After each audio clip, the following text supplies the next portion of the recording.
आज से नवरात्रे प्रारंभ हुए हैं 9 दिन तक। ये गुप्त नवरात्रे के 9 दिन। अगर आपको ऐसा लगता है कि शिवजी आप बाबा मेरी नहीं सुन रहा, बहुत संघर्ष का जीवन चल रहा है, बहुत परेशानी का जीवन चल रहा है, बहुत कष्ट का जीवन चल रहा है और कोई मंजिल, कोई राह, कोई मार्ग दिख ही नहीं रहा, तुम्हारा कैसा भी दुख है, जो आज गुप्त नवरात्रे प्रारंभ हुए हैं, आज से 9 दिन तक का एक नियम ले लो गुप्त नवरात्रे में कि मुझे शिवजी के मंदिर में अशोक सुंदरी वाली जगह पर एक बेलपत्र मां हेमवती माता के नाम से, कौन सी माता? हेमवती, मां हेमवती के नाम से एक बेलपत्र अशोक सुंदरी वाली जगह पर समर्पित करूंगी। 9 दिन का एक नियम धारण करो और 12वें या 15वें दिन आप देखिए आपका जो दुख है मेरा बाबा उसको काट कर ही रहा। गुप्त नवरात्रे जो आज से प्रारंभ हुए हैं, गुप्त नवरात्रे का ये गुप्त नवरात्रा है। इस नवरात्रे में हेमवती माता का स्मरण करना, एक बेलपत्र का पूजन करना या एक बेलपत्र के वृक्ष के नीचे आप 9 दिन तक भी, अगर मंदिर तक भी नहीं जा सकते, मंदिर में आप बेलपत्र रखने नहीं जा सकते, तो आपके घर के आंगन में, द्वारे पर, बगीचे में, आपके घर के आंगन में, द्वारे पर, बगीचे में, आपके घर के पास अगर कोई बेलपत्र का पौधा है, वृक्ष है, उस बेलपत्र के वृक्ष के सामने एक बेलपत्र का पत्ता रखकर भी अगर आप उस पर जल चढ़ा रहे हैं या पूजन कर रहे हैं हेमवती माता के नाम से, तो उसका फल आपको मिलेगा। और मान लो बेलपत्र का वृक्ष भी नहीं है, हम मंदिर भी नहीं जा सकते, हम कहीं नहीं जा सकते, घर से बाहर कैसे निकलें? पानी तेज है, जलवृष्टि हो रही है, बहुत सा पानी है, तो क्या करें? अपने घर में जो शिवलिंग है, तुम्हारे घर में अगर जो शिवलिंग है, तुम्हारे घर में जो शिवलिंग विराजमान है, उसी शिवलिंग के साक्षी में, सम्मुख में भी अगर हेमवती माता का नाम लेकर अगर एक बेलपत्र समर्पित करोगे 9 दिवस तक, तो उसका फल मिलेगा जरूर, उसका फल मिलेगा। फिर से बोलो, कौन माता? हेमवती। कौन है ये? शिव महापुराण की कथा कहती है, जब माता पार्वती जी हिमालय राज के घर में प्रगटी और हिमालयों की कंदरा में बैठकर मां पार्वती जी तप साधना में लीन हुई, जितनी परीक्षा भगवान शंकर ले सकते थे शिव जी ने सारी परीक्षा ली। ब्रह्मदेव परीक्षा लेने आए, भगवान नारायण परीक्षा लेने आए, इंद्रदेव आए, सप्तऋषि आए, सारे साधु संतों को परीक्षा लेने भेजा, पर मां उन परीक्षाओं में पास होती चली गई। तब भगवान शंकर ने दर्शन देकर कहा, पार्वती आज से तुम्हारा नाम हेमवती रहेगा। सुनो पार्वती, तुम्हारे इस नाम की आराधना जो तुम्हारे गुप्त स्वरूप में करेगा, उसको मनवांछित फल की प्राप्ति हो जाएगी। और वो फल, आज कथा अगर प्रारंभ हुई है और आप लोगों को मौका मिला है, तो इस कथा का स्मरण अपने जीवन में जरूर करें। और आप सबको मालूम होगा 4 नवरात्रे होते हैं। उन 4 नवरात्रे में 2 नवरात्रे गुप्त माने गए। नवरात्र आता है जो आज से प्रारंभ हुआ है, कहते हैं अगर कोई स्थिर होकर एकांत में बैठकर भगवान शंकर के नाम का मात्र संबोधन श्रवण कर लेता है, सुन ले, गुनगुना ले, शिव को याद कर ले, तो कहते हैं शिव और शक्ति की दोनों की कृपा उसके ऊपर बनी ही रहती है। नवरात्रे में 9 दिन में से कोई एक दिन ऐसा ले लो जिस दिन कन्याओं का भोजन कराओ, साथ में उनको लाल चुनरी ओढ़ाओ या कोई लाल वस्त्र, लाल पूजन की सामग्री उनको दो। अमृत के बूंद से प्रकट हुआ है पान का पत्ता। 33 कोटि देवताओं के पूजन में, पाठ में, अर्चना में ये अमृत का पत्ता काम आएगा।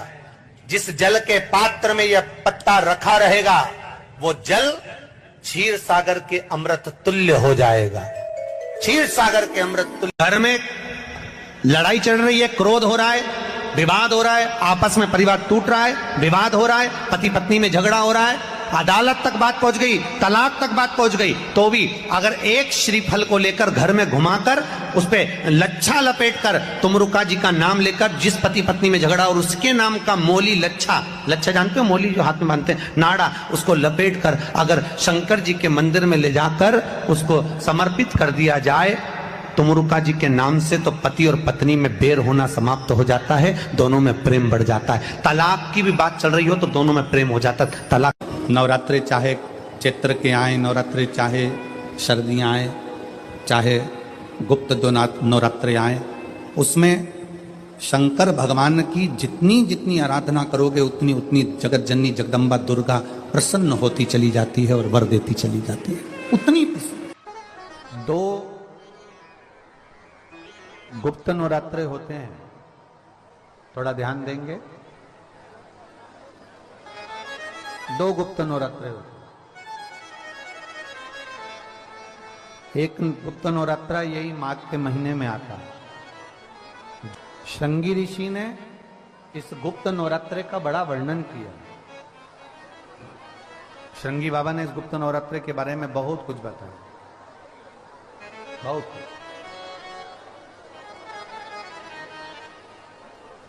श्रृंगी बाबा गुप्त नवरात्रे के लिए कहते हैं कि अगर इस गुप्त नवरात्रे के अंतर्गत 9 लाल फूल,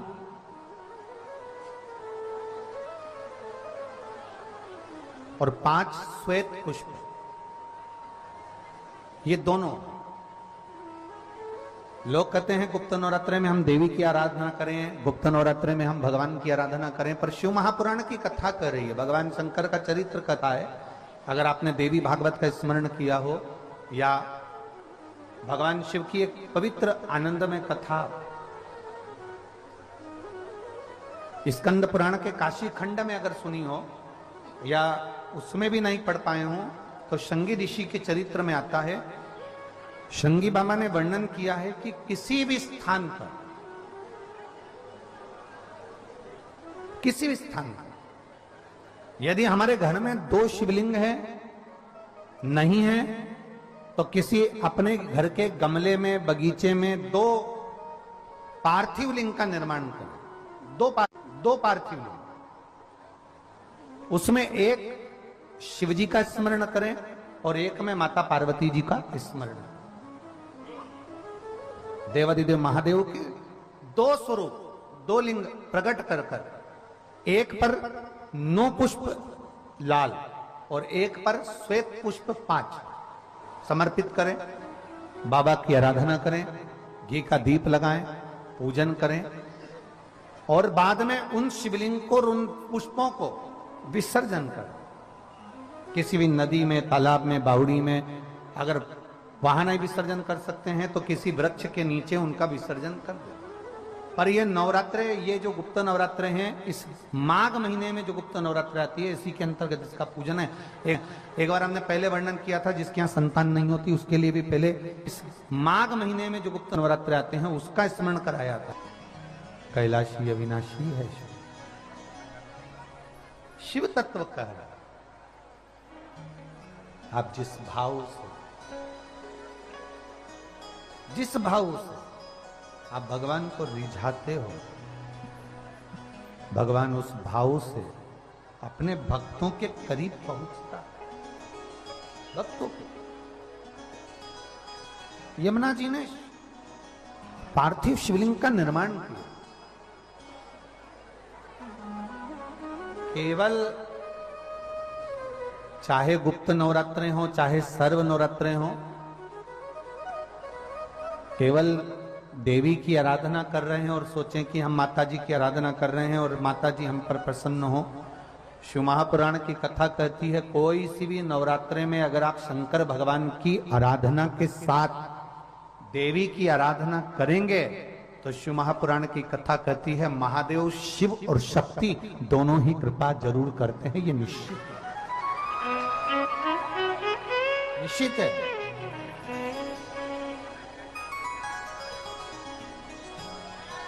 केवल एक शिव की आराधना कर लेना या शक्ति की आराधना कर लेना। हम शिव और शक्ति की दोनों की आराधना एक साथ करें। हम शिव और शक्ति की दोनों की आराधना, दोनों की आराधना। और हम तो दिन भी मौका लग जाए कभी नवरात्रे पड़े, चाहे गुप्त नवरात्रे हों, चाहे संपूर्ण विश्व को ज्ञात चैत्री और कुंवार के नवरात्रे हों, हर नवरात्रे में आप एक विशेष ध्यान रखें प्रत्येक नवरात्रे में कि हमें शंकर भगवान के शिवलिंग की पूजन करनी। और एक और बात समझ लें, दो शिवलिंग का निर्माण नहीं भी कर सकते हैं तो एक शिवलिंग का निर्माण करें और उस शिवलिंग के पास में ही एक छोटा सा मिट्टी का ढेला रखकर मां जगत जननी जगदम्बा का भी पूजन कर सकते। आपको नहीं बनाना दो शिवलिंग, तो एक शिवलिंग, एक मिट्टी का थोड़ा सा। ऐसा नहीं है कि मेरी माता दुर्गा भवानी पिंडी के रूप में नहीं पूजाती है। अगर मेरी माता पिंडी के रूप में नहीं पूजाती तो वैष्णो देवी में 3 पिंडियां विराजमान नहीं हो पाती। जितने जितने शक्तिपीठ हैं, आप प्रत्येक शक्तिपीठ में दर्शन करने के लिए जाएंगे तो वहां पर भी आपको पिंडी का दर्शन होता ही है। प्रत्येक शक्तिपीठ, ऐसा नहीं कि मेरी मां पिंडी के रूप में फिर पूजाती नहीं है, वो भी पूजाती। आप जिस भाव से भजेंगे, जैसे हम कहते हैं हमारे शहर में, हमारे सीहोर नगर में कुबेरेश्वर धाम कंकर शंकर की भूमि है। मतलब वहां जो गया है वो कंकर शंकर की आराधना करने के लिए गया है, कंकर शंकर की पूजन करने के लिए गया। आपके घर में पितृदोष है, आपको ऐसा महसूस होता है, आपको लगता है,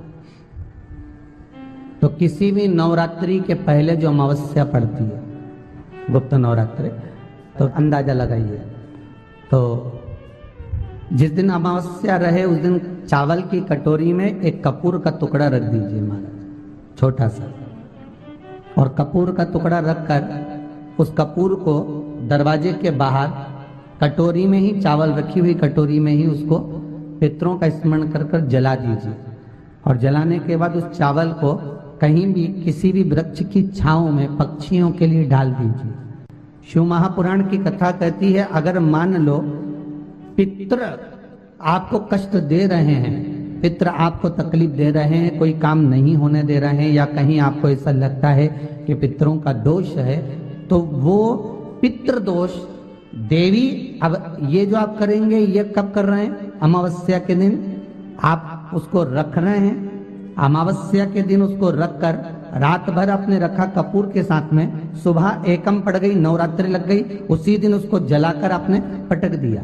अर्थात उससे देवी और पितृ इन दोनों का आशीर्वाद जो प्राप्त होता है, तो घर में से पितृदोष समाप्त होकर लक्ष्मी की वृद्धि प्रारंभ हो जाती है, कार्य में सिद्धता आ जाती है। मान लो अगर पितृदोष है तो करो, नहीं है बड़े अलमस्ती से रहो।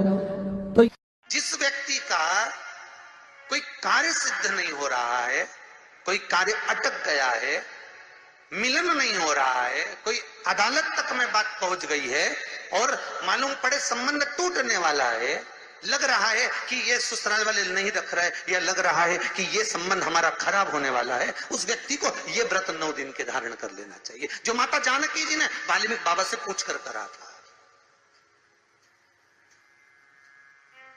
जो माता सीता जी ने वाल्मीकि बाबा से पूछ कर करा था।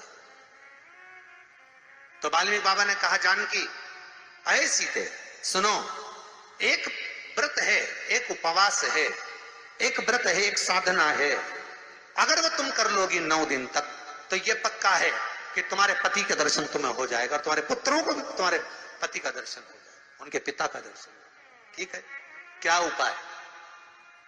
कहा शिव मंदिर में जाइए, पहले दिन 9 फूल कमल के हों, जो मिल जाए परंतु एक जैसे फूल होना चाहिए। ये नहीं कि आज तुमने गुलाब का चढ़ाया, कल कमल का चढ़ा दिया, परसों गेंदा का चढ़ा दिया, नरसों चमेली का चढ़ा दिया, फिर रात रानी का चढ़ा दिया। ऐसे फूल ना चढ़ाए, एक जैसे फूल 9 दिवस तक। सीते, हे जानकी, हे पुत्री, शिव मंदिर में जाकर अपने पति का स्मरण कर कर, कार्य का स्मरण कर कर 9 फूल प्रथम दिन घी का दिया लगाकर आप भगवान शंकर को कामना कर कर समर्पित करती हो। दूसरे दिन वही फूल दुगने हो जाना चाहिए 18। तीसरे दिन फिर 9 जोड़ लो 27, फिर 9 जोड़ लो, फिर 9 जोड़ लो, जोड़ते जोड़ते 90 दिन 81, कितने हो गए? ऐसे पुष्प शंकर भगवान को समर्पित करना। 10वां दिन होगा, पुत्री शिव कृपा करेंगे और तुम्हें अपने पति का दर्शन जरूर होगा। कर सकती हो? सीता जी बोली कर तो लूंगी, पर दिक्कत एक है। क्या? इतने में फूल चढ़ाऊं और फूल नहीं मिले तो? इतने में वहीं पर लव खड़ा हुआ था, पुत्र लव खड़ा हुआ था। उसने कहा मां चिंता क्यों करती है, फूल मैं ला कर दूंगा, तो बस व्रत धारण कर। यही गुप्त नवरात्रे का व्रत, इसी आषाढ़ी नवरात्रे का व्रत मां जानकी ने करना प्रारंभ करा। और पुष्प लाने के लिए लव जाता। पहले 9 फूल तो आश्रम में मिल गए, दूसरे 27 फूल, 18 फूल भी आश्रम में मिल गए। धीरे धीरे धीरे धीरे जब 5 दिन हो गए, पुष्प की संख्या कम पड़ने लगी, तो लव को मालूम पड़ा कि मेरी माता को पूजन करने में दिक्कत हो रही है, पुष्प नहीं मिल रहा है। चिंता मत कर मां, अब तो कहीं से भी ला कर दूंगा तो दूंगा। और गया लव, गया।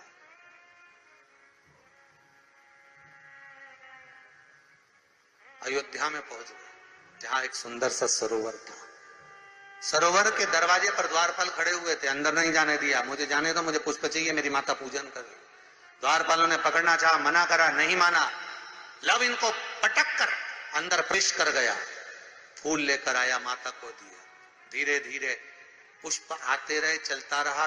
खबर पहुंच गई श्री राम जी महाराज के पास में कि कोई वाल्मीकि बाबा का शिष्य आता है और सरोवर के सारे कमल के फूल तोड़कर ले जाता है।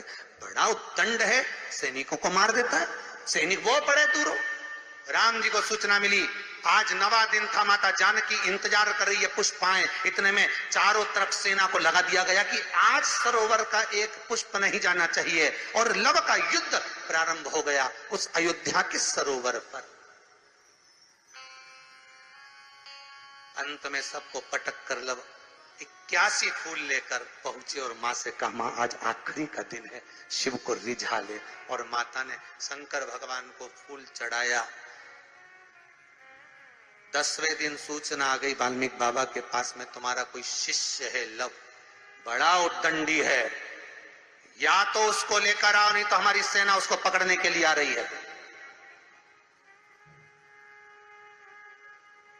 और किस माता का पुत्र है उस माता को भी लेकर आना, और किस भाई का भाई है वो उसको भी लेकर आना। और गुरुदेव आपने बालक को क्या सिखाया कि वो इतनी उद्दंडता कर रहा, आप भी आना, नहीं तो हम सेना लेकर पहुंचे। वाल्मीकि बाबा ने लिखकर पहुंचा दिया, चिंता मत करो, हम पूरे ही आएंगे। वाल्मीकि बाबा को तो मालूम था व्रत पूरा हो चुका है तो दर्शन तो होना ही है, भले कैसे भी हो, भले लड़ाई से हो, विवाद से हो, पर खबर तो आ गई ना, समझौता की कड़ी तो जुड़ गई ना। भगवान वाल्मीकि बाबा समझ गए, सीता जी से कह दिया तेरा व्रत पूर्ण हो गया बेटा, अब तू कल तैयारी कर चलने की। और लव को लेकर पहुंचे, सीता जी को देखा, पुत्रों का स्मरण करा, राम जी के नैनों से जल बह गया। वाल्मीकि बाबा सीता से कहते हैं, इसको कहते हैं साधना, इसको कहते हैं तप, इसको कहते हैं साधना। आप भी कर सकते हो। आनंद रामायण का ये प्रसंग वर्णन करता है कि हम भी क्यों ना कर सकते। गुप्त नवरात्र चालू हो गए, गुप्त नवरात्र करो, आराधना, कुछ नहीं तो एक फूल तो शंकर को चढ़ाना चालू करो, कम से कम एक पुष्प तो चढ़ाओ। जिसको लगता है कि मेरे परिवार में कोई दूसरा व्यक्ति हस्तक्षेप कर रहा है, या मेरा पति किसी पर नारी के साथ में रह रहा है, या नारी किसी पर पुरुष के साथ में रह रही है, तो माखन थोड़ा सा प्रतिदिन मां जगत जननी के मंदिर में अवश्य समर्पित करें। 9 दिन तक समर्पित करोगे, कैसा भी दोष होगा, कैसे भी ग्रह होंगे, वो सब हट जाएंगे और जीव आपका हो। ये वो नवरात्र है जिसमें प्रेम आनंद बढ़ता है, स्नेह बढ़ता है। ये वो नवरात्र,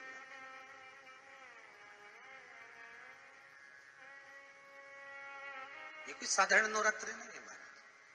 भाई भाई में अगर द्वेष हो रहा है, विवाद चल रहा है, अदालत में बात चल रही है, कोई समझौता नहीं हो रहा, एक दूसरे से बातचीत बंद है, करो नवरात्र। यही गुप्त नवरात्र धारण करो। 9 दिन कुछ भी, आप बाबा को पुष्प समर्पित करो, फूल। लगता क्या है, कोई यहाँ लिखा तो आनंद रामायण में ये थोड़ी नहीं लिखा कि एक एक सोने की अंगूठी समर्पित करो। उन्होंने तो लिखा पुष्प, केवल पुष्प,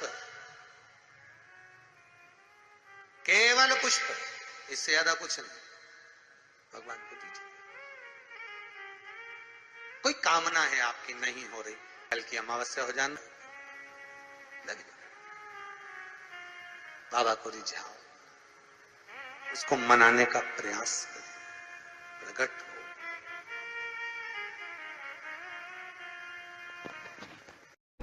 लंबी बाती का प्रमाण अलग होता है। लंबी बाती क्यों लगाई जाती है? भगवान के मंदिर में, दीप में, देवियों के पूजन में, लक्ष्मी की वृद्धि के लिए। कौन से देवता के यहाँ लंबी बत्ती लगती है और कौन से देवता के यहाँ गोल बत्ती लगती है, उसका भी प्रमाण बनना। किसी देवी की पूजन करो तो लंबी बत्ती आती है, कुल देवता की पूजन करो तो लंबी बत्ती आती है।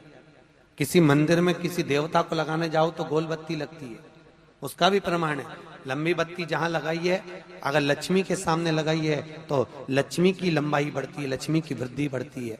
अगर कुल देवता के नाम की लगाई है तो वंश की वृद्धि होती है। इसलिए हमारे यहाँ अमावस्या पूनम को जो पाटे माटे भराते हैं उसमें गोल बत्ती नहीं लंबी लगाई जाती है, जिससे हमारा वंश बढ़े।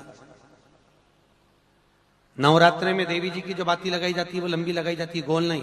क्यों? क्योंकि जिससे माँ हम पर कृपा बनाकर रखे, हमारा वंश खूब बढ़े, हमारे यहाँ लक्ष्मी की वृद्धि हो। स्थिर बाती, गोल बाती लगाई जाती है ब्रह्मा के मंदिर में, इंद्र के मंदिर में, देवता के मंदिर में। तुलसी के सम्मुख में लंबी बाती नहीं लगती, तुलसी के सम्मुख में गोल बाती लगाई जाती है महाराज, जिससे स्थिरता का भाव केंद्रित हो। स्थिरता का भाव।